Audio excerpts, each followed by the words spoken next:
you had me read to 31, but 32 is like one of my favorite Go ahead, read it. verses. They asked each other, were not our hearts burning within us while he talked with us on the road and opened the scriptures to us? And I just think that's that feels so personal. Yeah. That feels so relevant to us now. Did your heart not burn when you first became a believer? Did your heart not burn when you realized the truth of the gospel? Like, I love that verse. That's an awesome segue into remembering that. What did your heart feel like when you first became a believer? Do you remember? You were young, right? I had a conversion experience when I was 5. My parents have told me about it. I don't remember. Okay. I think it probably was the real thing. I didn't I was raised in a Christian home. I strayed from the faith for a number of years, and I did come back in my 20s, at which point I recommitted, and I just felt overwhelmed. And whether that was my conversion experience then or at age 5, it doesn't matter. I truly felt just blown away by his endless love for me at that time and how amazing that was. But don't you feel like, I say this because you said, I don't know if I was converted then or now or later, whenever it was. Even the showing of these guys obviously were believers, right? They believed in God. They believed in the God of Israel. And then but they didn't necessarily understand what was going to happen to Jesus, but they still believed, right? So I wouldn't say that their conversion experience changed or whatever it was. Like, Jesus just reaffirmed, this is who I am. This is who I was. And I feel like that happens. I mean, that happens to me a lot. Mm-hmm. Like, I get these moments where I'm like, oh, now I remember. I forgot. I turned away. I forgot who you were. And I'm so glad that you reminded me who you were in this moment when I really, really needed you. What about you guys? And that's what the scripture is about. Yeah. Because they were walking away from where believers were. Mm-hmm. They were leaving Jerusalem talking about this, where Jesus came like right in the nick of time of when they needed him, of like, you're talking about this experience and you're in disbelief, which means you're going to go somewhere and talk about it in disbelief, where you can confirm other people to say not to believe it. But he, like you said, talked about it from Moses all the way through of what the prophet said, and then turned them back around to go join the believers to say, like, this is what's really happening. This is who Jesus is. And yes, he is not dead. He's not in a tomb. We had our own encounter. Yeah. Yeah. I like that. That's cool. What about you, Jen? I think that, it's many people who have faith, their faith ebbs and flows, right? It's sometimes we're super close, sometimes not so much. But the beauty, and I've always loved this, this, again, I hate to use the word story, but I always like this story, The Road to Emmaus, because for me, it just is so amazing that regardless of where you are or who you are or what you believe, he's with you. Mm-hmm. And at just some point, when you're ready, your eyes will be opened and you'll see him. And that's just so powerful. Like, and it makes me want to go to people and be like, just wait, it's coming, But yeah, I love it. I watch you get emotional with that. I think that's so cool. Bit. I know. But that's what he does for us. Like, that's what he did for these guys. When he opened their eyes to them, they were like, oh my God, it's just amazing what he can do for you when you're willing to sit and allow your eyes, get rid of those emotional blinders, allow your eyes to be open to who he is, and let him come in and change your life. Like, it's worth being emotional. Yeah. And that's why, like, I appreciate that they can show it, right? Which gives us the ability that we can show it. We don't have to be so hard to it and forget that he's changed us. He's changed us completely from within, right? And he continues to do it all the time. Ebbs and flows. Right. But he continues to work on us all the time. He doesn't give up on us. He doesn't let us go. Yep. Right? And that's a blessing because left to our own devices, we've all remembered what left to our own devices looks like. Right. And it's never as pleasant as being, even the long suffering. Mm-hmm. If you're left to your own devices, long suffering. Yeah. What hope is that? Right. And that always comes. Right. So, all right, off tangent. Sorry, guys. I appreciate it, though. All right, so after the eyewitnesses, this is great. After the eyewitnesses accounts were floating around, we see a lot of disbelief. So even then, the women saw it. And these were women and I hate to sort of give a little more details of the story, but these were women that they were with, right? These guys, Peter, some of them were their moms, right? Like James's mom was like, I saw him. No, you didn't see him, right? So why was there disbelief? When he said he was coming back, why was there disbelief? He probably thought he would come back to them, not the women. That's a good answer. That's they're something. mad. Yeah. That's pride too. Yeah. Is that the sin of pride? So I think it's interesting. I think it was in Matthew. There was in my Bible, there's a note that says that the Sadducees were known to deny the resurrection of the dead. So it's kind of like ingrained in them to not believe it. Yeah. You know what I mean? It's like, okay, we've got the hope. We hope that he comes back. But in reality, we're taught people don't come back. Yeah. Once they die, that's it. And, you know, I think that, just sorry, I'm looking at my notes. Okay.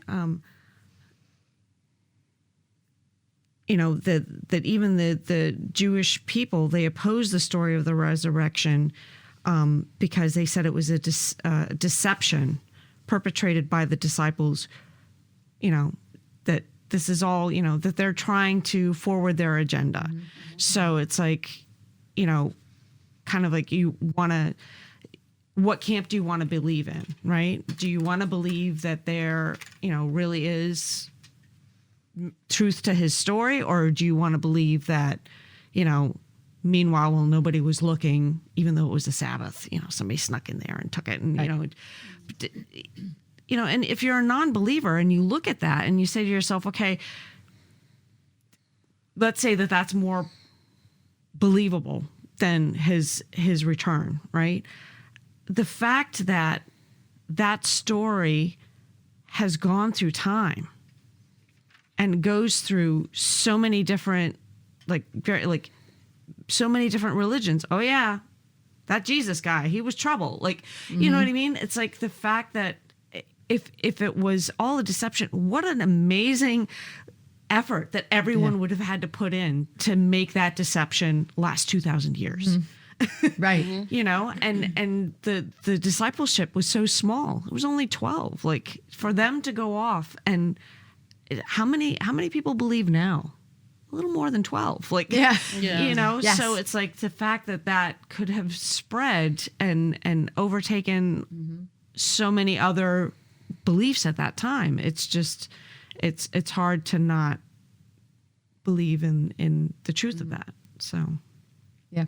And so in going in that, because this is obviously a miracle, and one of the things that you had said was about, like, even though it's right in front of you, you can deny it, right in front of you. And so it makes me think I'm very into miracles right now. All right. So Jen, you were talking about miracles, how this was a miracle. So now you get to tell me about miracles. Anyone, this is open to all of you guys. Miracles in your life, things that even people maybe necessarily wouldn't consider a miracle, right? Because the empty tomb is a miracle. A stone was rolled away that couldn't have been rolled away except by several men. This isn't something that, obviously the women were worried, so they couldn't do it. Still, people can turn around and say it was just a coincidence, or some 5 guys came in the middle of the night, right? Like, so we can cover everything in coincidence. What are some miracles that you, in hindsight, because we usually don't see them before, so in hindsight, that you would say was definitely a miracle in your life? It's tough, right? Because when you think of miracles, you think of like the big transformative, like the thing that happens in Mexico where the Mother Mary appears, right, and all the people are like, or the statue Cries.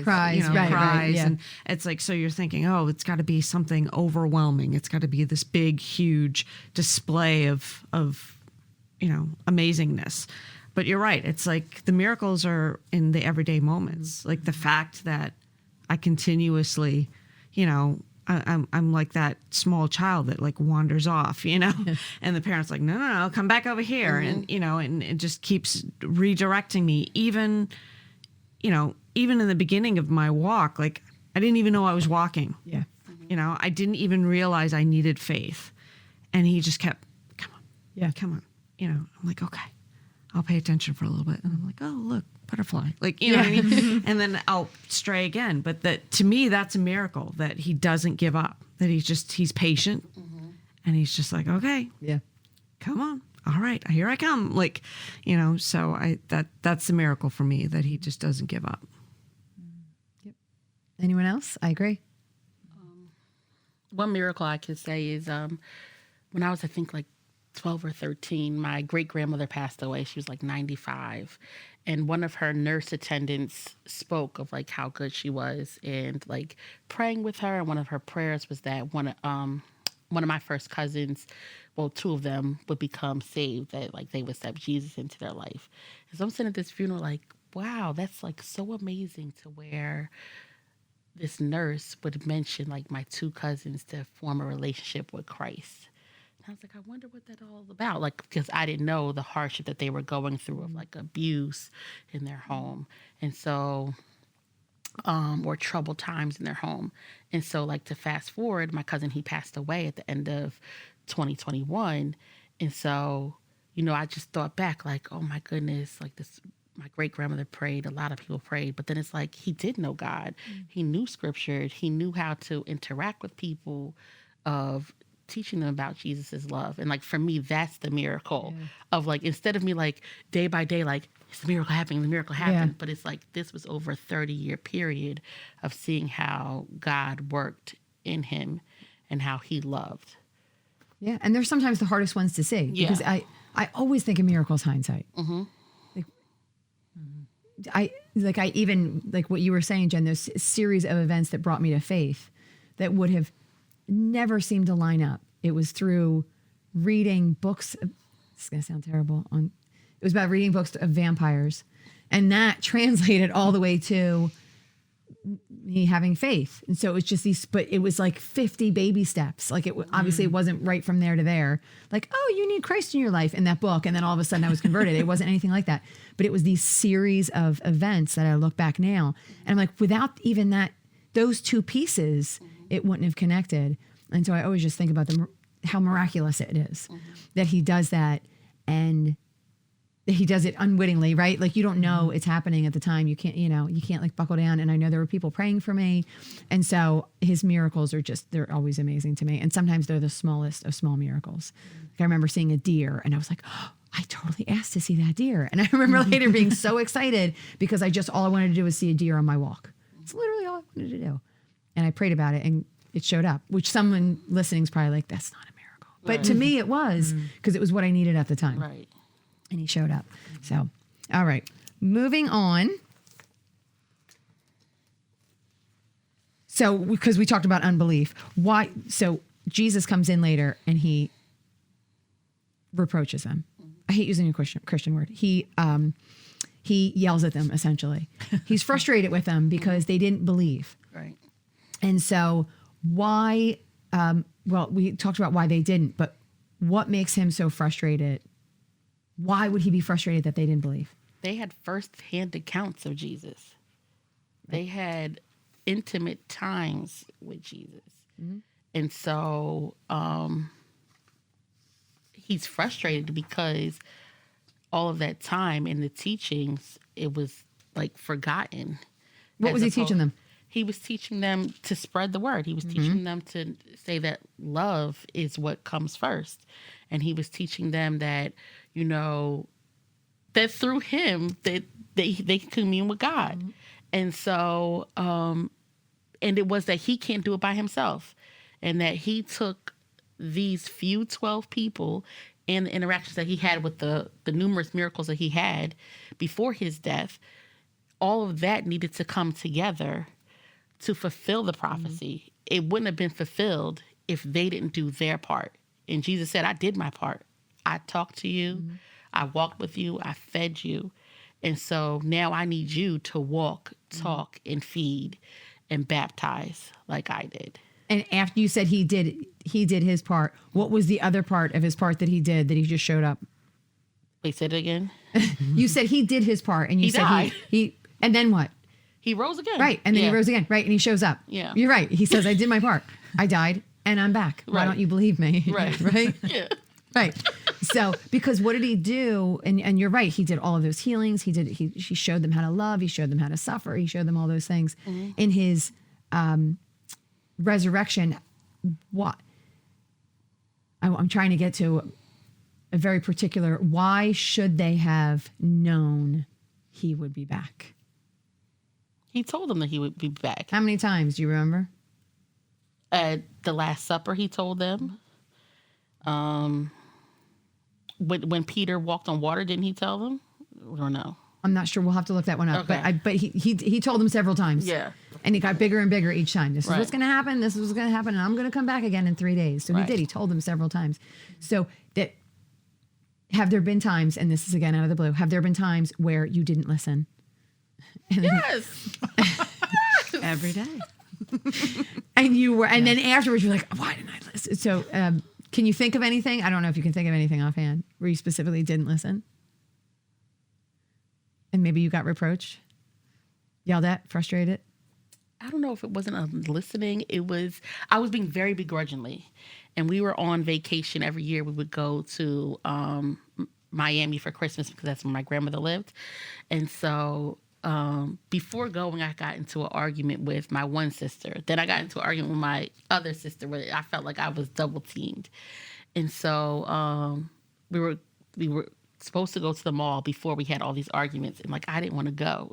And so my mom drove us to the mall, and I was like, oh my goodness, I left my wallet. So then she drove me back to the hotel. They came back, and then something else. She said, you know what? Everything is going wrong for you because you won't let it go. You're holding on to this anger. Just let it go, and you will have a good time. And so it's like, for me, that I broke down crying because it's like, I can't let go of this anger. I'm just so frustrated. She's like, you're letting it go now. Just talk about what you're frustrated. And get out the car and leave me alone because I don't want to be there.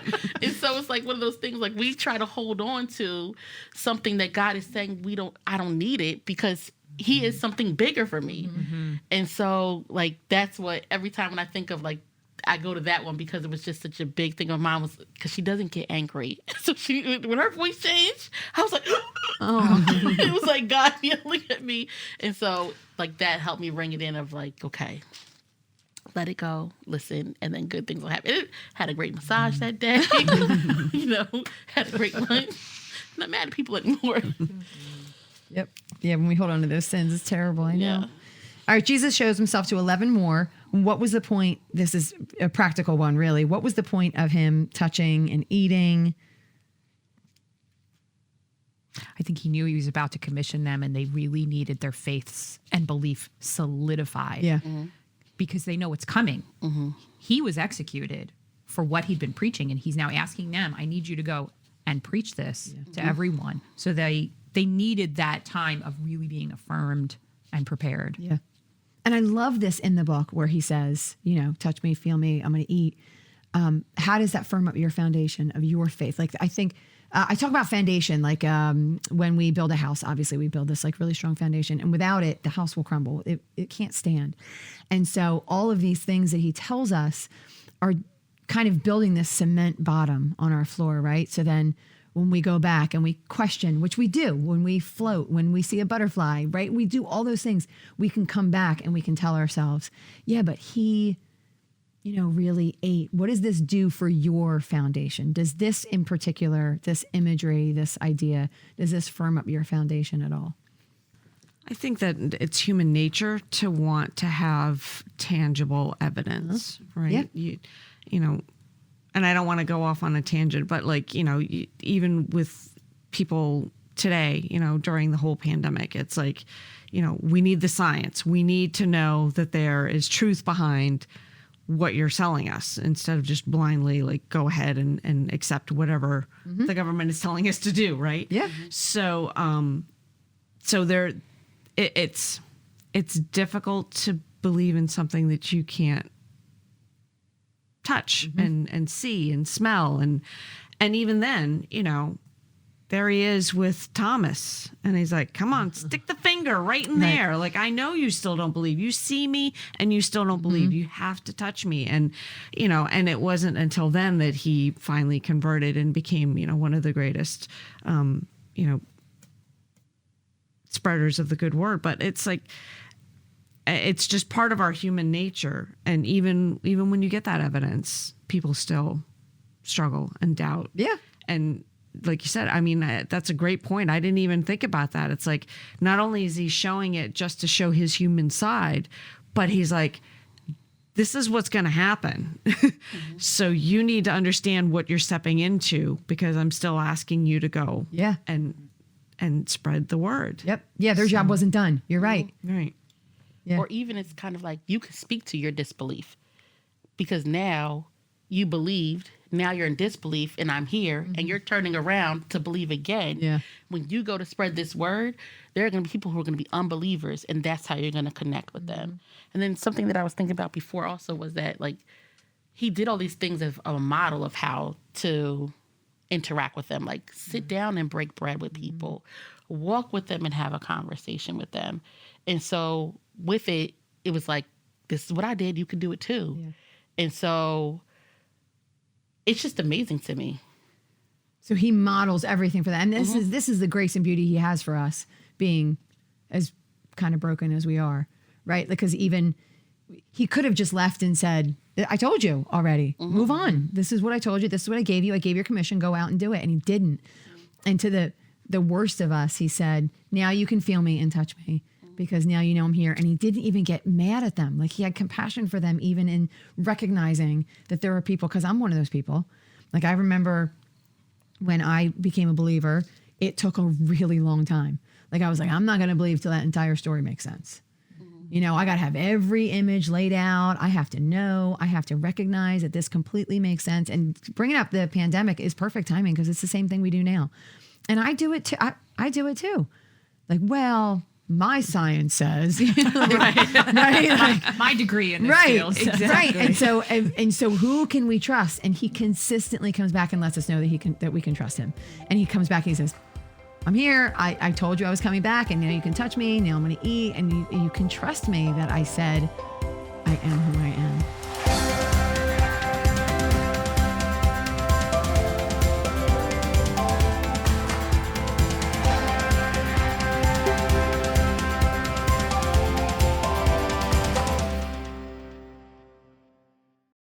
Hi, I'm Holly, and I'm the primary teacher and author here at Study with Friends. My education is from a Reformed theological seminary, so you'll see that come through as we teach and study together. But on occasion, I'll introduce concepts from other doctrines when I think they shed light on the material, just so that we can have a well-rounded understanding of lots of different perspectives on the text. We strongly believe that you should know and understand who's teaching you the Bible. And so you can learn more about me at studywithfriends.org or zondervan.com. We're just really glad you're here.